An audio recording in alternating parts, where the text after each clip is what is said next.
Welcome back to the next video of economics, video number 25, class 12। तो आइए पढ़ते हैं वीडियो नंबर 25, जिसमें हमने कवर किया है पॉवर्टी एलिवेशन प्रोग्राम। ठीक है, chapter poverty is going on as you might be knowing. So हमने डिस्कस कर लिया कि पॉवर्टी क्या होता है, टाइप्स ऑफ पॉवर्टी क्या होता है, और लास्ट वीडियो में पढ़ा कि पॉवर्टी क्या के कॉजेस क्या हैं और मीजर्स टू रिमूव पॉवर्टी। अब समझो मेरी बात को, जो गवर्नमेंट ने कुछ मीजर्स बनाए, उस मीजर से तो जो करेक्ट किया ही किया, बट प्लानिंग पीरियड में गवर्नमेंट ने कई सारे प्रोग्राम चलाए पॉवर्टी एलिवेट करने के लिए।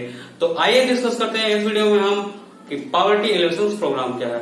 तो once again welcome you all in my YouTube channel VC official. तो चलिए डिस्कस करते हैं कुछ पॉवर्टी एलिवेशन प्रोग्राम। तो पहला है स्वर्ण जयंती ग्राम स्वरोजगार योजना। 1 अप्रैल 1999 को लॉन्च किया गया।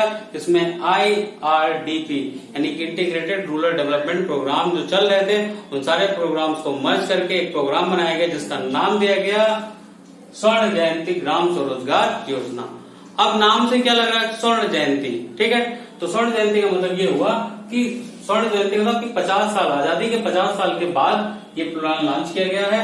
और इसमें किस बात पर फोकस किया गया है, स्वरोजगार यानी कि सेल्फ एम्प्लॉयमेंट पर फोकस किया गया, और इसके थ्रू गवर्नमेंट पॉवर्टी को एलिवेट करना चाह रही थी।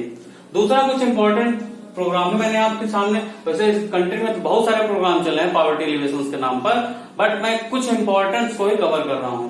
दूसरा है national rural livelihood mission.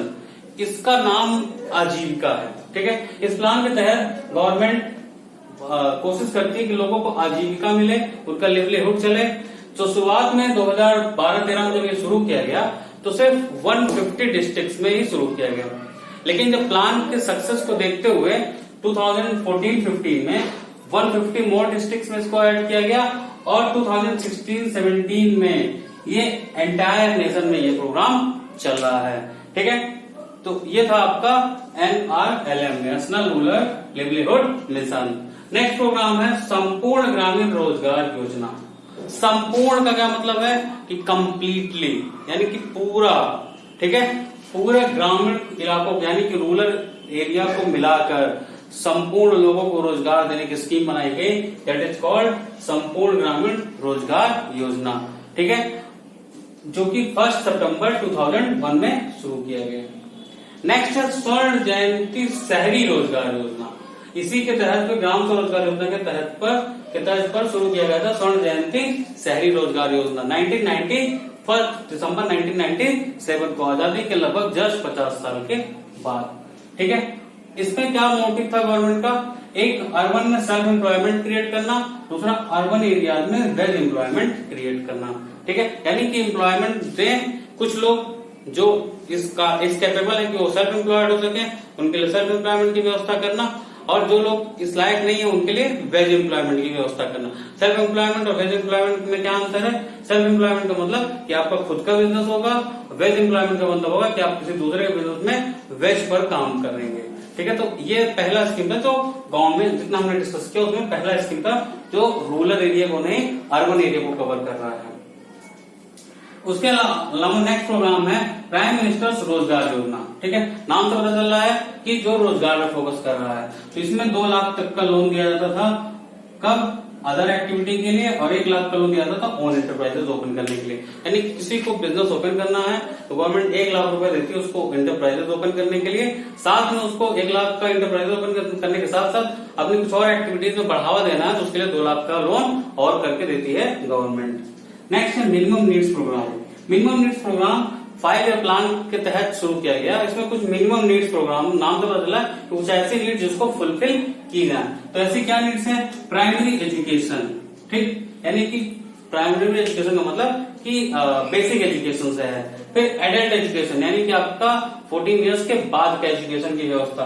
Rural health, ठीक है, रूरल वाटर सप्लाई। देखो है क्या कि जो मॉडर्न कॉन्सेप्ट ऑफ पॉवर्टी है उसमें अगर आपके पास ड्रेनेज की व्यवस्था पूरी तरीके से नहीं है, सैनिटरी की व्यवस्था नहीं है, वाटर सप्लाई की व्यवस्था नहीं है, तो भी आप पुअर की कैटेगरी मानते हो। तो गवर्नमेंट ने इस चीज को ध्यान दिया और यहाँ पर primary education, adult education, rural health, rural water supply, rural roads, rural electrification, rural housing and ecological improvement of the urban slums. ठीक है, यानी कि बेसिक शिक्षा, उसके बाद थोड़ा एडल्ट शिक्षा, फिर रूरल हेल्थ यानी कि गांव में लोगों के स्वास्थ्य पर ध्यान दिया, फिर गांव में पानी पीने की व्यवस्था, साफ पानी की व्यवस्था, फिर रूरल रोड्स जो कि आपके बहुत बेकार थे उस पर फोकस किया गया, फिर रूरल इलेक्ट्रिफिकेशन जो कि बहुत ही बेकार था, गांव में लाइट बिल्कुल नहीं थी, इलेक्ट्रिसिटी का सप्लाई, उस पर फोकस किया गया। ठीक है, रूरल हाउसिंग, ठीक है, तमाम स्कीम चलाकर, इंदिरा आवास योजना जैसे स्कीम चलाकर, अभी रिसेंटली आपने देखा प्राइम मिनिस्टर नरेंद्र मोदी ने भी हाउसिंग स्कीम चलाया और पर पर्सन को 2.5 लाख तक का लोन दिया कि आप लोग लोन क्या, आप सब्सिडी दिया कि आप ले जाइए घर बनवाइए। ठीक है, तो रूरल हाउसिंग और इसके अलावा ecological improvement of the urban slums यानी कि जो शहर में झोपड़ियां हैं उनको भी साफ सुथरा करने की व्यवस्था की गई सरकार के द्वारा। और सबसे इंपॉर्टेंट जो प्लान है दैट इज मनरेगा। मनरेगा का नाम पहले नरेगा था, national rural employment guarantee act, अब उसका नाम मनरेगा हो गया, Mahatma Gandhi national rural employment guarantee act. ठीक है, मनरेगा को मैंने सबसे इंपॉर्टेंट क्यों कहा, क्योंकि इसने सबसे ज्यादा रोजगार देने का काम किया है। जो 2018 का डेटा है उसके अकॉर्डिंग देश में लगभग 4.6 करोड़ लोग मनरेगा के तहत जॉब पा रहे हैं। ठीक है, लगभग आप मान के चलिए तो इसमें 100 डेज का वर्क देती है गवर्नमेंट। मिनिमम वेज एक्ट के तहत जो भी मिनिमम वेज एक्ट है वो वेज देती है। इसमें अभी भी 33% वर्क विमेन्स के लिए सिक्योर्ड है, रिजर्व्ड है। इसमें कोई भी काम हाथ से ही किया जाएगा, यानी कि लेबर इंटेंसिव टेक्निक यूज किया जाएगा, मशीनों से काम नहीं किया जाएगा। 2005 में इसको शुरू किया गया, तो इसका नाम 2006 में बदलकर मनरेगा किया गया। सबसे इंपॉर्टेंट है, इसको याद रखिएगा। और इसके अलावा मुद्रा बैंक, मुद्रा बैंक का फुल फॉर्म क्या है, micro unit development refinance agency bank. इस बैंक के तहत आपको अपना बिजनेस करने के लिए गवर्नमेंट 10 लाख तक का लोन प्रोवाइड करती है। ठीक है, तो ये कुछ बेहतरीन प्रोग्राम्स थे गवर्नमेंट के, पॉवर्टी एलिवेशन प्रोग्राम। ठीक है, आप इनके अलावा भी अगर कहीं से आपको मिले तो पढ़ लीजिए, कोई उसमें बुराई नहीं है। मैंने कुछ 8 इंपॉर्टेंट्स को डिस्कस किया है। इसके अलावा देश में 50 ऐसे प्रोग्राम चल रहे हैं, ठीक है, जिनके बारे में हम आप डिस्कस यहाँ पे नहीं कर पाएंगे क्योंकि हमारा वीडियो बहुत लंबा हो जाएगा। ठीक है, तो ये था पॉवर्टी इलेक्शन प्रोग्राम। अब हम इनका एक क्रिटिकल असेसमेंट करेंगे, क्या ये प्रोग्राम सही है।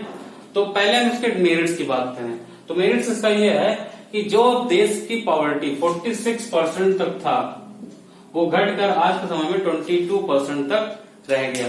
That is very good growth in the removing of poverty. Poverty घटाने में अगर बात करें तो काफी इंपॉर्टेंट है। दूसरा, वेज राइज ओवर टाइम, समय के साथ साथ वेजेस भी बढ़ते गए हैं।